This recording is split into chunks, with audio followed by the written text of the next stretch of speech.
I found this game where you fight zombies, smash everything possible you can see, upgrade your gear, craft new weapons, level up, all with the end goal of trying to escape from the island.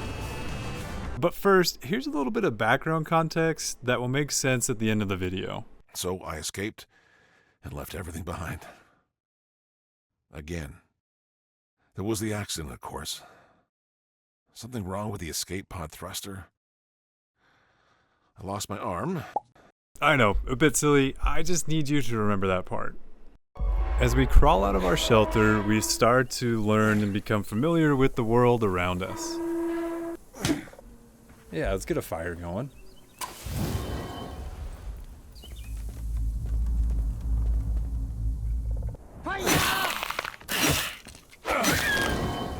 You can spin this. Can I hop on it? Radio towers are big in this game. They allow you to see more of the map, and you can install these modules so that the zombies don't respawn. Actually, maybe we might have a chance. We might have a chance. He's already at half health? Okay. Oh, don't step on that, though. Okay. What is that? Blue eye orb? My crowbar even more.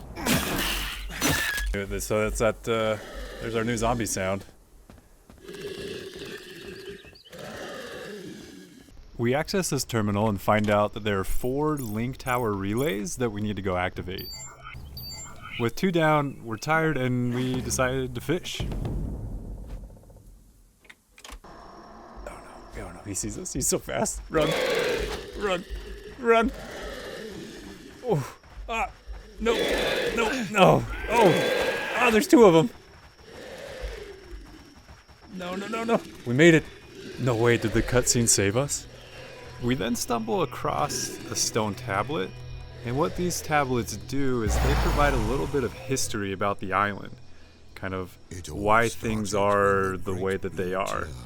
And towards the end of the video, we get all the tablets, and I edit it so it's all in one continuous clip so we understand the story better.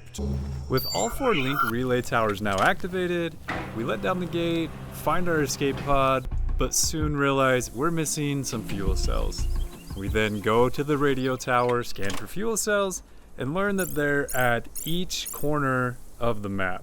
This is gonna take a while. We then go around and smack some stuff to get some materials, do a little bit of farming, upgrade our gear so we're stronger, and then we explore more of these tombs. For each tomb puzzle you complete, you get a blue eye orb as a reward. And we build a house. I mean, can we get a like on the video for this quality craftsmanship? We then head up north to the prison to get our first fuel cell. And in order to do so, we need to take out this giant metal robot, but all we have is a machete, a crowbar, and some throwing knives. So my plan was to use my throwing knives, get damage done from afar, and then go in for the ankles whenever I could. The pink orbs on the ground replenish your throwables. Oh no. And I did find that if you stand in this doorway, the bullets don't hit you and you can get some free heals off. Cheesing it with the door. And with our last throwing knife, the giant machine goes down and we get our very first fuel cell. Okay. We then make our way over to the jungle where we find carrot juice of all things. Step on that for me. Oh, whoa, you're way fast. We take out our second boss. He has a big sword, so we use proximity mines. A little bit of a cheat, but I mean, hey, we have another blue eye orb. And a gas mask.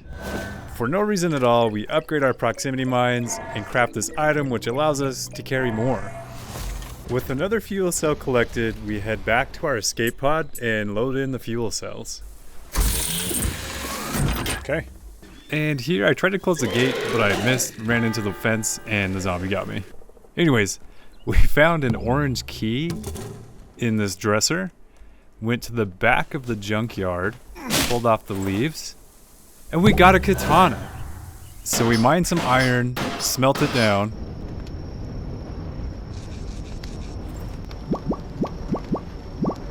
and upgrade it to level 3. Back in the jungle, we make our way to the top of the pyramid with gas mask in hand, but only to realize that we don't have enough blue eye orbs, and we only have 7 out of 20. We take a little break and do more fishing. and then head out to more tombs to get those blue eye orbs that we need in order to enter the pyramid. We make our way to a new area. It's like this city, I guess. There's a big mall of stuff and everything. And there's also City Hall. City Hall is great, but at the back of City Hall is not so great. It's gonna be a boss fight, huh? Those guys, oh my gosh, okay. We take the zombies out, definitely first try, and we get a recipe to make a sledgehammer. Yes. Big scary robot number 3 is down. We get our 3rd fuel cell. We then traverse the Great Lands for more stone tablets and blue eye orbs. Because we need all that we can get in order to keep progressing in the game.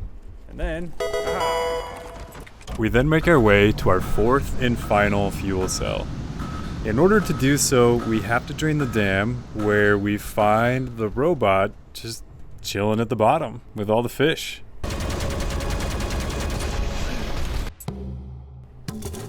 We get our 4th and final fuel cell put in, but just as we're about to board our escape pod, it teleports to a different location. And one saxophone montage later,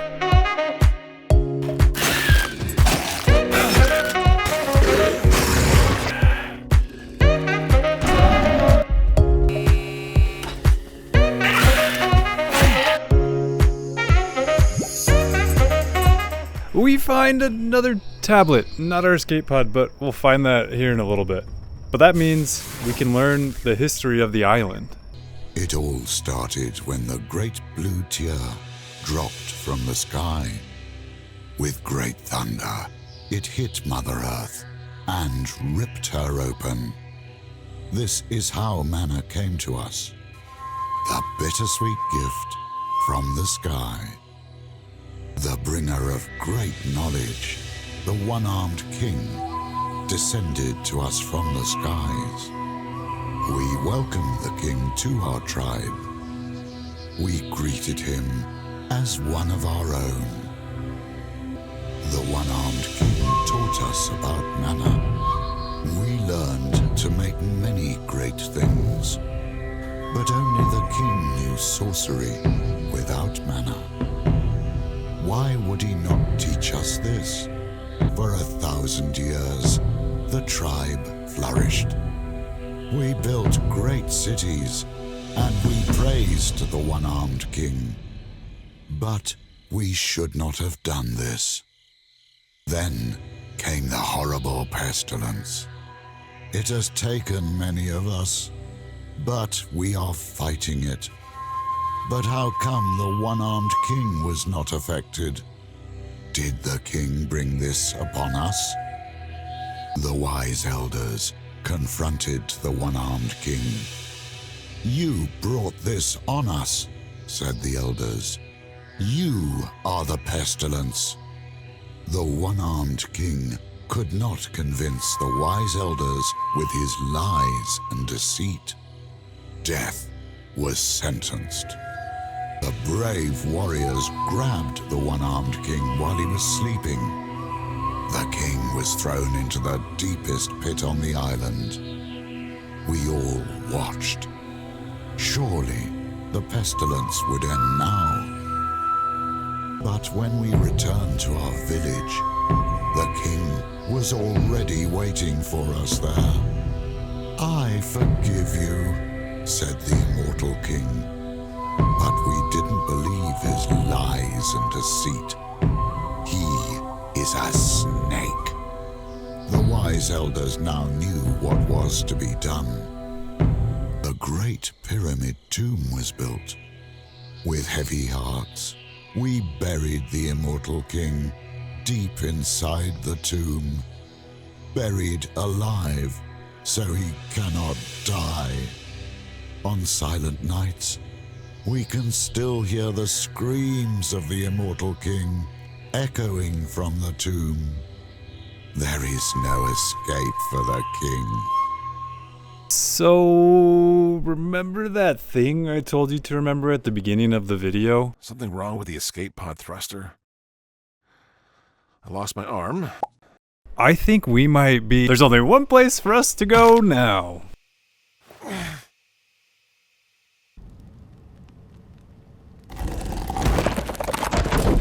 Oh, but it's empty.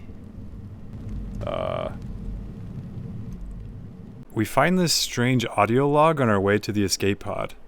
I can't wait to share it with the rest of the world. But we need to overcome the pestilence first. How can I fix this? Or can I even fix this? Are we doomed each time? I've got to keep trying. This is frustrating. Makes me want to break things. But I gotta keep trying. Was that voice from the audio log the same voice from the beginning of the video? When that guy was saying, so I escaped, but the thrusters, there was an accident, I lost my arm. And then he goes on to say, makes me so frustrated that I like to break things, and this game is like 99% breaking things. I think we're the one-armed king.